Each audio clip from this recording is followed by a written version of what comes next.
cybersecurity, dealing with penetrations, intrusions from ransomware or malware adversaries in the same way over and over again.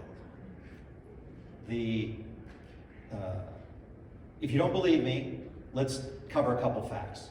IBM in 2023 published its data breach report, and in it, they gave us a few interesting moments. In 2023, the average cost of a data breach in the US was $9.5 million. Now that goes up by another 30% if you're talking about critical infrastructure. The average time to identify and contain a data breach was 277 days. Make no mistake, bad actors are inside your systems. They are wandering around. They are looking at everything you've got, and they are waiting for the right time to strike.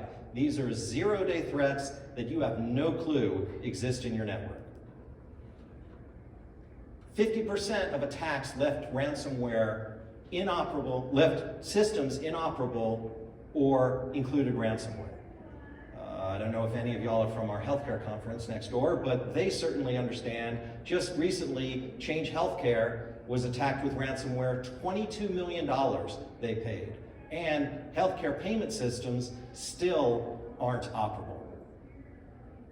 If you don't think we're still experiencing Groundhog Day, there's a couple other thoughts. A/B Test Institute tells us that 560,000 new pieces of malware are detected every single day. That's 17 million a month. That's more than 1 billion pieces of malware that exist out there. If anybody thinks that we can actually create a list that fully encompasses the malware world, unfortunately, that's just not going to happen. Google tells us that 7% of all websites are infected with malware. That's over 100,000 websites. And in fact, Google finds 50 new websites infected with malware every single week. Surfing is not safe. And finally, Cybercrime Magazine tells us that 4 companies are hit by a ransomware attack every single minute. It's just not very fun out there. What we're doing is not working. Now look, I know there may well be folks in the audience, just like us, who are in the industry. This isn't meant as a dig at anybody. I just think we've got to look at this issue through a very different lens. So how did we get here? Let's go back a couple decades, maybe more than I care to admit. When my co-founder and I were programming, we had mainframes with tens of thousands of users. The systems were secure. You might think they were secure because of the software. They were actually secure because of the hardware. The hardware controlled access and created a controlled environment. It worked. It was secure. That was the old paradigm.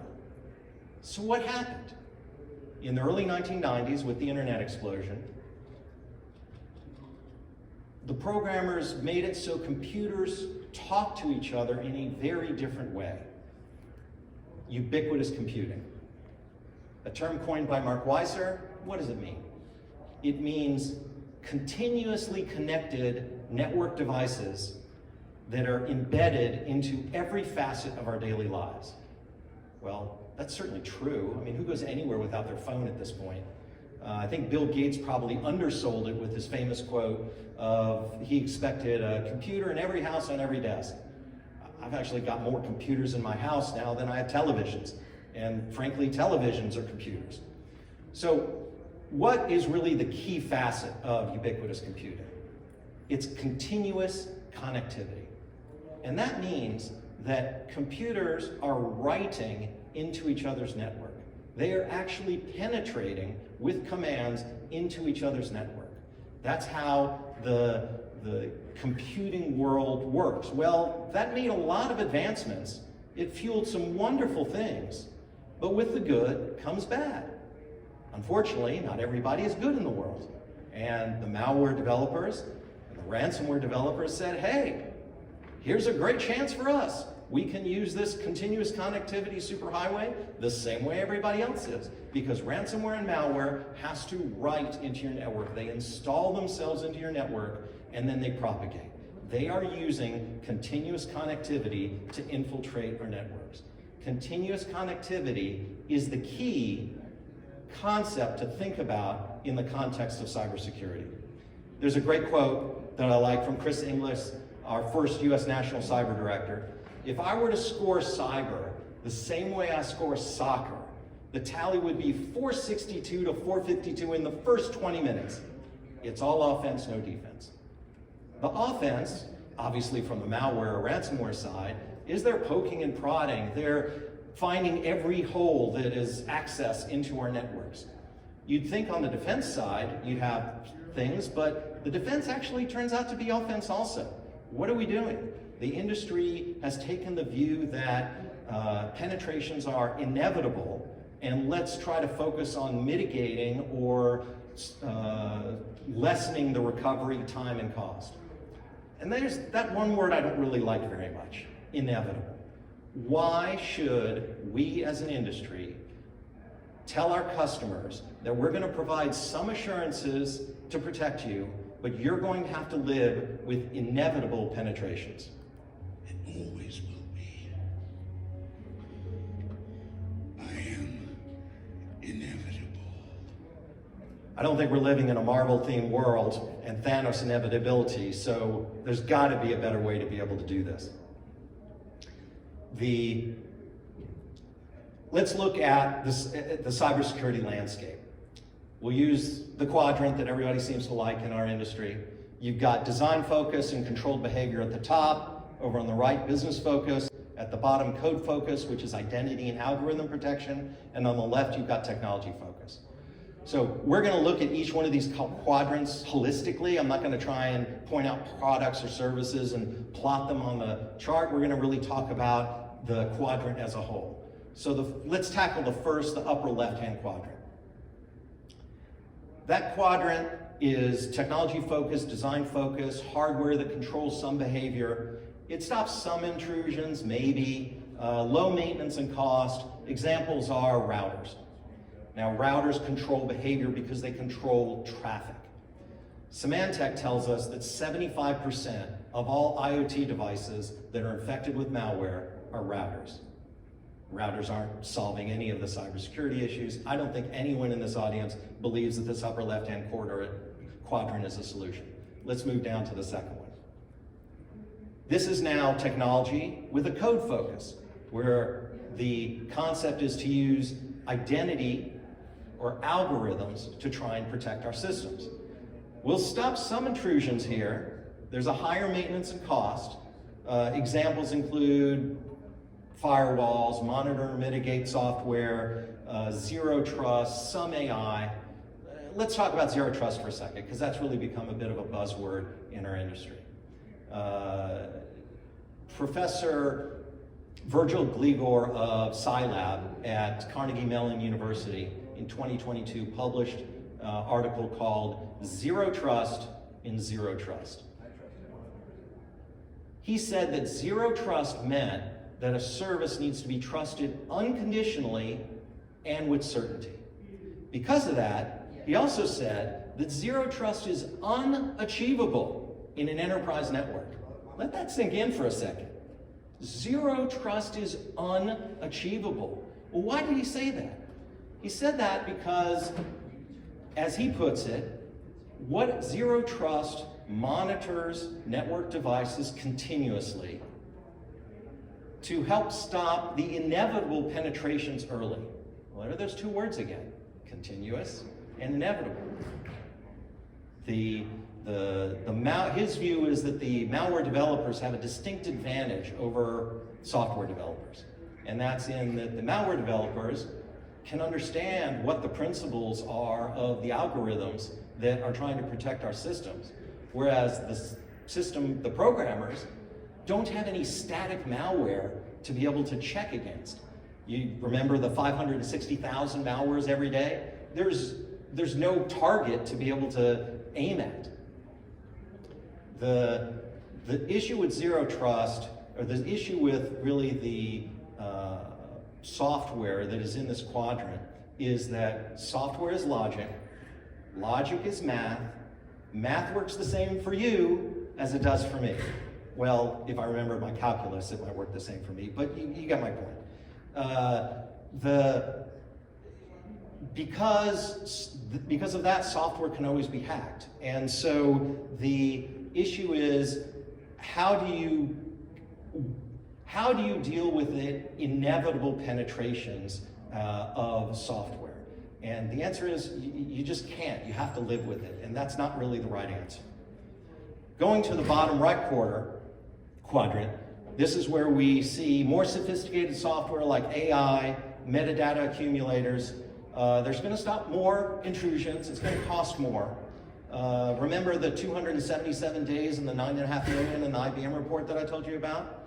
The IBM report also goes on to say that if you had AI or more sophisticated software protecting your system, you could reduce the amount of time it takes to identify and contain a breach by about 108 days, and you could probably decrease the cost by about 1.7 million.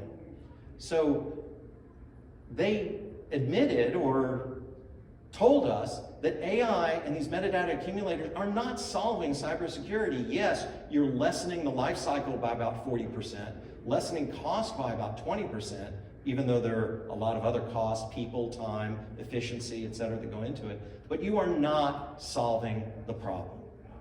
So where does that leave us? Where do we go? We go up into the top right quadrant. This is design focus, controlled behavior with a business focus. Hardware. The objective of this quadrant is to prohibit all intrusions and penetrations at a low maintenance and cost. Now, look, let's talk about maybe the one intrusion that we can't really stop at the moment.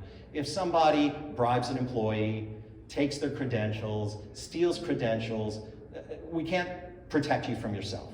But the objective of this quadrant ought to be to stop as many penetrations, breaches, intrusions as possible. So why hardware? Professor Frank Stagano's big stick principle, which I really like, whoever has physical access to the device is allowed to take it over. That means that most hardware is created with changeable or flashable memory, meaning that the engineer sits in their desk, his or her desk, and reaches out to the hardware out in the field and can make changes to it, which was great for the engineer because the engineer didn't have to then get in their truck or car and go over and deal with the hardware. But the problem is, if it works for the engineer, guess what? It works for the malware and the ransomware adversaries. And they use that and they can go in and change the hardware. So the first concept of our new old paradigm is let's create hardware that cannot be changed. Non-changeable, non-flashable memory. Once you do that, you control how things work. Your firmware can no longer be changed by a bad actor. Things are going to work the way you intend them to work. So, once you have that controlled environment, let's see. We go back to our, once you have the controlled environment, what's the next step? Well, instead of identity that was in the bottom half of this, we're going to talk about behavior. And what does that mean? Well, every packet that comes into your network has to tell the hardware what it's going to do. Is it going to read, write, create, delete, insert? If it wants to read, well, okay. But if it wants to do any of those other things, that means it wants to change something in your system. Why should you ever let an unauthorized person enter your system and change anything? The answer is you really shouldn't. We're building a roadblock to continuous connectivity.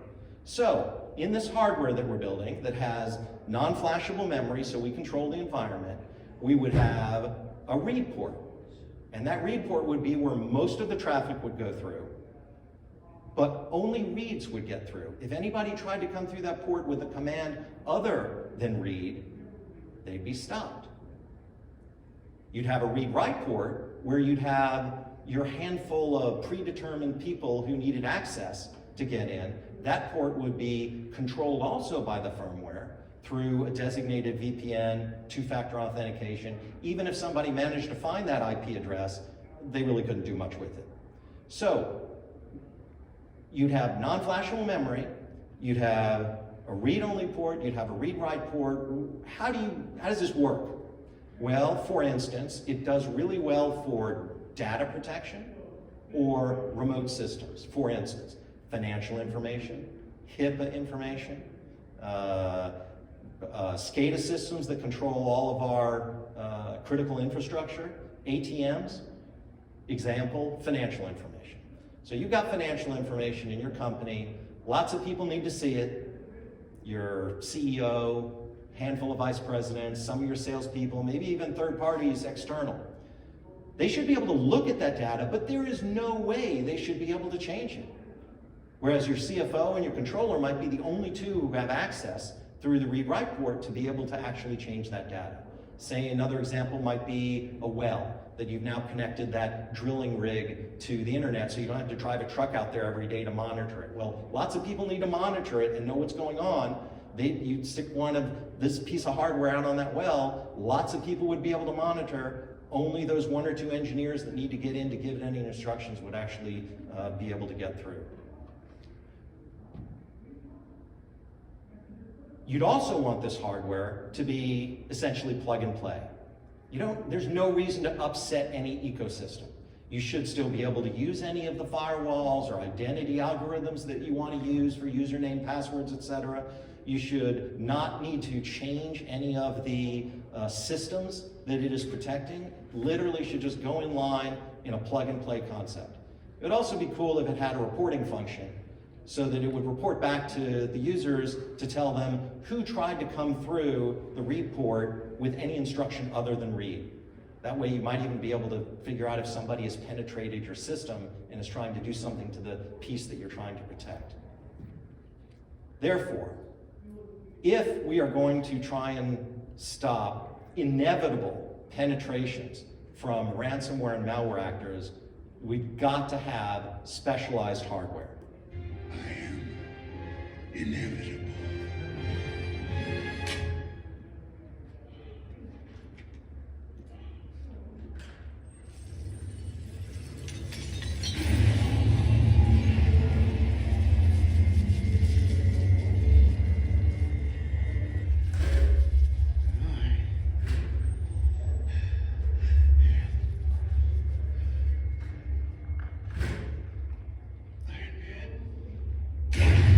Specialized hardware.